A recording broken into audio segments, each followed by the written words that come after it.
ಗೊಬ್ಬಿ ಪಟ್ಟಣದ ಮಕ್ಕಳ ಮನೆಯಲ್ಲಿ ಶ್ರೀ ಜಿಎಚ್ ಗುರು ಧರ್ಮಾರ್ಥ ಟ್ರಸ್ಟ್ ವತಿಯಿಂದ ಉಚಿತ ಸಿಇಟಿ ಕೋಚಿಂಗ್ ತರಬೇತಿ ಕಾರ್ಯಕ್ರಮವನ್ನು ಆಯೋಜನೆಯನ್ನ ಮಾಡಲಾಗಿತ್ತು. ಕಾರ್ಯಕ್ರಮವನ್ನು ಅಧ್ಯಕ್ಷ ಪ್ರಸನ್ನ ಕುಮಾರ್ ಉದ್ಘಾಟಿಸಿ ಮಾತನಾಡಿದರು. ಸುಮಾರು 30 ವರ್ಷಗಳಿಂದಲೂ ಸಹ 10 ಹಲವು ಸಾಮಾಜಿಕ ಸೇವೆಯನ್ನ ಮಾಡುತ್ತಾ ಬಂದಿರುವ ನಮ್ಮ ಟ್ರಸ್ಟ್ ಈ ವರ್ಷ ಮೊದಲ ಬಾರಿಗೆ ಸಿಇಟಿ ವಿದ್ಯಾರ್ಥಿಗಳಿಗೆ ಅನುಕೂಲವಾಗಲೆಂದು ಉಚಿತ ಗುಣಮಟ್ಟದ ಸಿಇಟಿ ತರಬೇತಿ ನೀಡಲು ಎಲ್ಲಾ ರೀತಿಯ ತಯಾರಿಯನ್ನ ಮಾಡಲಾಗಿದೆ.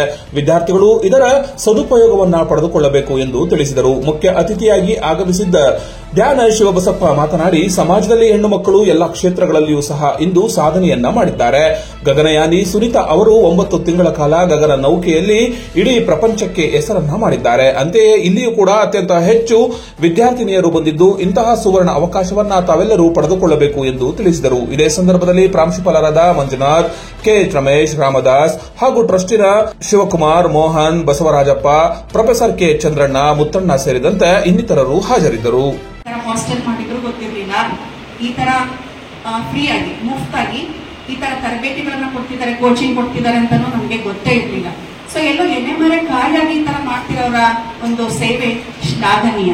ಯಾಕಂತ ಹೇಳಿದ್ರೆ ಎಷ್ಟೋ ಜನಕ್ಕೆ ಅದನ್ನ ಪಡ್ಕೊಳ್ಳೋಕ್ಕೂ ಕಷ್ಟ ಆಗ್ತಾ ಇರುತ್ತೆ. ದೂರ ಹೋಗ್ಬೇಕಾಗಿರುತ್ತೆ, ಗುಬ್ಬಿಯಿಂದ ಬೇರೆ ಕಡೆ ಹೋಗ್ಬೇಕಾಗಿರುತ್ತೆ, ನಿಟ್ಟೂರಿಂದ ಬೇರೆ ಕಡೆ ಹೋಗ್ಬೇಕಾಗಿರುತ್ತೆ. ತುಮಕೂರಲ್ಲಿ ಮಾತ್ರ ಇರ್ತಾ ಇತ್ತು ಮೊದಲು ಸಿಇಟಿ ಕೋಚಿಂಗ್ ಅದು ಇದೆಲ್ಲ. ಈಗ ಇಷ್ಟೊಂದು ಹತ್ತಿರದಲ್ಲಿ ಮಾಡಿದಾಗ ನಮ್ಗೆ ತುಂಬಾ ನಿಜವಾಗ್ಲೂ ದೇವರವ್ರಿಗೆ, ಅವ್ರ ದಂಪತಿಗಳಿಗೆ, ಅವ್ರ ಮನೆಯವ್ರಿಗೆಲ್ಲ ಆರೋಗ್ಯ ಐಶ್ವರ್ಯ ಇನ್ನೂ ಕೊಟ್ಟು ಇನ್ನೂ ಸಮಾಜ ಸೇವೆ ಮಾಡಲಿ ಅಂತ ದೇವರಲ್ಲಿ ಪ್ರಾರ್ಥಿಸ್ತಾ ನನ್ನ 4 ಮಾತು ಜಾಸ್ತಿ. ಅದರ ಜೊತೆ ಉಳಿಕೆ ಅನ್ನುವ ಮನೋಭಾವನೆಯೂ ಇರ್ತದೆ.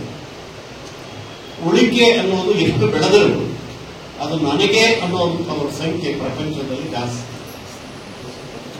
ಆದರೆ ಉಳಿಕೆ ಆದದ್ದು ನನಗೂ ಇರಲಿ, ನನಗೆ ಈ ಗಳಿಸೋದಕ್ಕೆ ಪ್ರೋತ್ಸಾಹ ಕೊಟ್ಟಂತ ಸಮಾಜಕ್ಕೆ ನಾನೇನಾದರೂ ಒಂದನ್ನ ಕೊಡಬೇಕು ಅನ್ನುವಂಥವ್ರ ಮನೋಭಾವನೆ ಬಹಳ ಕಡಿಮೆ. ಆ ಕೊಡಬೇಕು ಅನ್ನುವಂಥವ್ರ ಮನೋಭಾವನೆ ಸಾಲಿನಲ್ಲಿ ನಿಂತರೆ ನಮ್ಮ ಇವತ್ತಿನ ಅಧ್ಯಕ್ಷರಂತ ಪ್ರಸನ್ನ ಕುಮಾರ್ ಅವರು ಸುಮ್ಮನೆ ಒಂದು ಕಲ್ಪನೆ ಮಾಡಿಕೊಂಡ್ರು, ಕೊಡೋದು ಹೇಗೆ, ಒಂದು ಸಿಸ್ಟಮ್ ಬೇಕಲ್ಲ. ಸೊ ಭಾರತ ಸರ್ಕಾರದ ಇದರಲ್ಲಿ ಒಂದು ಟ್ರಸ್ಟ್ ಮಾಡಿಕೊಂಡು ಕೊಡಬಹುದು ಅನ್ನೋ ಒಂದು ನಿಯಮವನ್ನು ಕಾನ್ಸ್ಟಿಟ್ಯೂಷನ್ ಅಲ್ಲಿ ಮಾಡಿದ್ರು. ಇದನ್ನು ಟ್ರಸ್ಟ್ ಆಕ್ಟ್ ಅಂತ ಕರೀತಾರೆ.